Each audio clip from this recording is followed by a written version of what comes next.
السلام علیکم ناظرین، میں ہوں بریرہ بٹ اور آپ دیکھ رہے ہیں بی این ٹی وی۔ خبر شامل کرتے ہیں چوہڑ جمالی سے۔ سندھ کی مشہور درگاہ حضرت شاہ عقیق اور حضرت جلالی بابا کا 587واں عرس مبارک شروع ہو چکا ہے۔ عرس مبارک کی تقریبات کا افتتاح محکمہ اوقاف کے چیف ایڈمنسٹریٹر سندھ ڈاکٹر زاہد حسین شر اور پیپلز پارٹی کے رہنما حاجی شوکت علی خان ملکانی نے درگاہوں پر چادر چڑھا کر کیا۔ اس موقع پر چیف ایڈمنسٹریٹر محکمہ اوقاف نے کہا کہ گزشتہ 4 سالوں سے کرونا وائرس اور سیکیورٹی خدشات کے پیش نظر عرس مبارک ملتوی ہوتا رہا۔ اس بار بڑی کوششوں سے عرس مبارک کی اجازت ملی ہے۔ انہوں نے کہا کہ سیکیورٹی کے سخت ترین انتظامات کیے گئے ہیں، سی سی ٹی وی کیمرے اور واک تھرو گیٹ نصب کر دیے گئے ہیں، جبکہ درگاہوں کے آس پاس میلے کی سیکیورٹی کے لیے پولیس اور رینجرز کے 300 اہلکاروں سمیت لیڈیز پولیس بھی تعینات کی گئی ہے۔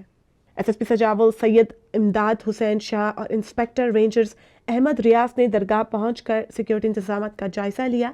ادھر حضرت شاہ عقیق اور حضرت جلالی بابا کے سالانہ عرس مبارک میں شرکت کے لیے عقیدت مندوں کی آمد کا سلسلہ جاری ہے۔